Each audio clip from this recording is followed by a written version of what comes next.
There is no question that swimmers are faster than triathletes in the pool. But what about in the open water where you can't see the bottom, there's no walls to push off, and you have to swim through tough currents? Well, there's no question that swimmers move through the water faster, but for longer distances, you can actually be surprised just how fast these people are going. For example, at the most recent World Championships in Doha, the winner of the men's 10-kilometer race in the open water went 1 hour and 48 minutes. If you break that down per kilometer, that's 10 minutes and 51 seconds. And if you break that down per 100 meters, that's 1 minute and 5 seconds for 10 kilometers straight in the open water with no turns, no push off the wall. The equivalent of that in the pool is swimming about 1 minute per 100 meters for nearly 2 hours. And if you swim in a 25-yard pool in the United States, that's like swimming 54 seconds per 100 yards, 120 times in a row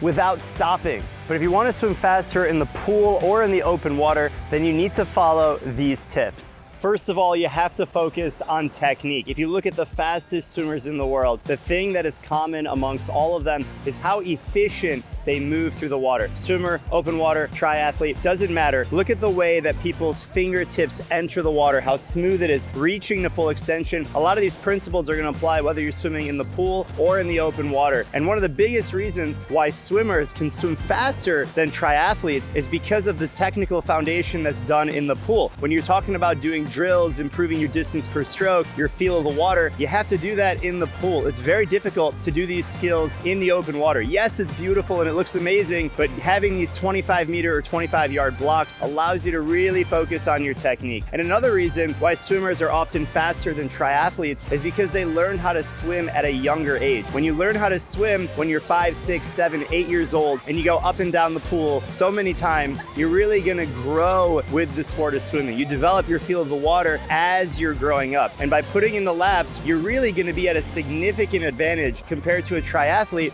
who just learned how to swim at the age of 30, 40, or 50 years old. A huge benefit of training in the pool compared to open water is the ability to follow a structured training program. This is interval training. Instead of swimming 500 meters or 1,000 meters continuously in the open water, in the pool, you're gonna break it up. So let's say 5 100s freestyle on an interval or 10 100s freestyle on an interval. You can do distances as short as 25 meters all the way up to 500s and 1,000 meters as well. But the benefit of breaking up the training is to not only give yourself a chance to rest and recover, but you can also improve your technique, mix in different strokes, and train your body how to swim above your desired pace. If you go to the open water and you just swim continuously for a really long period of time, what's gonna happen is your body's not gonna be able to swim at a sustained high level of intensity, a higher level of speed. When you go to the pool and you break it up by 25 or 50 meters, this allows you to get the recovery needed between each repetition, so that way you can train at a higher average velocity. And this is one of the main reasons why pool swimmers are faster than open water swimmers and triathletes. Now, one of the advantages of being in the sea is the change of scenery, and the mindset and the mental training is so important. Yes, you're in the sea and it's beautiful, and that variety allows you to have a new perspective on the sport. When you swim in the pool, it can get kind of boring going up and down, staring at that black line on the bottom of the pool. At the same time, when it comes to swimming fast and improving your technique, having that consistency and just staring at that black line can give you something to really build a routine. Yes, it's beautiful in the open water, but you gotta watch out for the sharks. Now, while the likelihood of running into a shark is pretty low, it's better to be safe than sorry, especially if you're in an area that's known for having sharks. And that's why you have to check out Shark Bands, the anti-shark bracelet. It works by emitting a shark repellent field by disrupting how a shark hunts and navigates in the water using electromagnetic fields, and this scientific breakthrough allows this powerful technology to work. Just imagine swimming stress-free in the beautiful sea, catching vitamin D. Shark bands won't hurt the sharks or any other ocean animals, but it signals to them to stay away. And marine biologists compare the deterrent sensation a shark feels to a bright light suddenly shining in your eyes if you're in a dark room. Now, the technology is validated by a decade's worth of research and testing from independent scientists and government studies. You just slide it around your ankle and you're good to go. There's also a product for fishing and leisurely swimming. You can throw it in your pocket, and they come in different colors with a max depth reading of 100 meters. They're safe to travel with and something you should definitely check out if you're venturing into the sea. Check out the link in the description for an exclusive discount.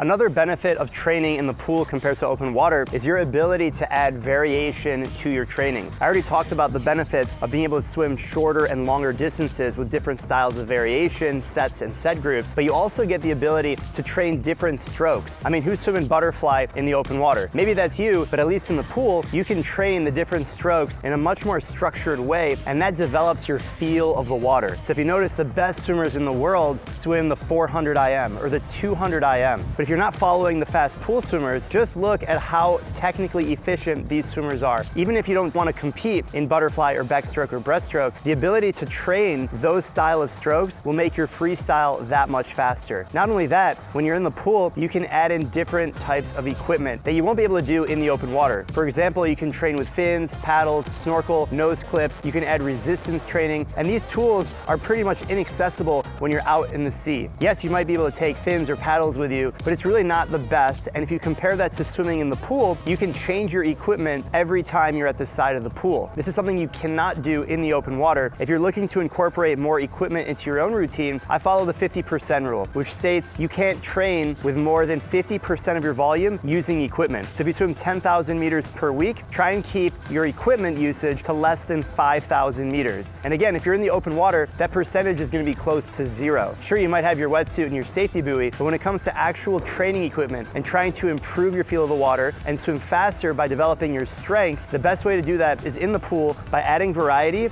as well as adding equipment so you can improve your feel of the water.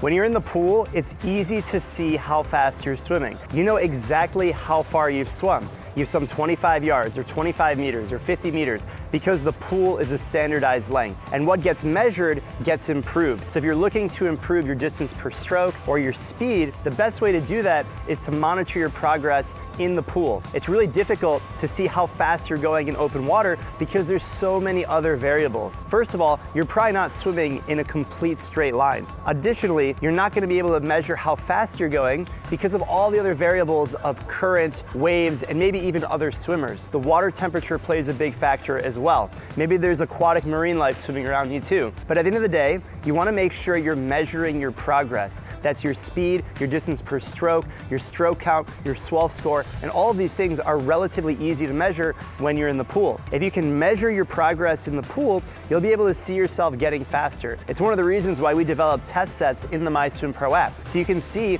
how fast you can go in a 100-meter sprint. You can also see how fast you'll go in 5 100s freestyle at threshold or 10 100s freestyle at threshold. These are the endurance challenge test sets, and these are great benchmarks to see how you're improving over time. And it's one of the fundamental reasons why swimmers are faster than triathletes who only swim in the open water. Whether you're swimming in the pool or in the open water, the most important thing is you gotta remember to have fun. Enjoy the experience, because a happy swimmer is a fast swimmer. So whether you just started swimming or you've been doing this for decades, you gotta remember, swim with a smile on your face, enjoy the experience, and enjoy every single stroke that you take. If you found this video helpful, make sure you subscribe. And if you wanna see how to swim faster, make sure you check out this video right over here. I'll see you over there, and happy swimming.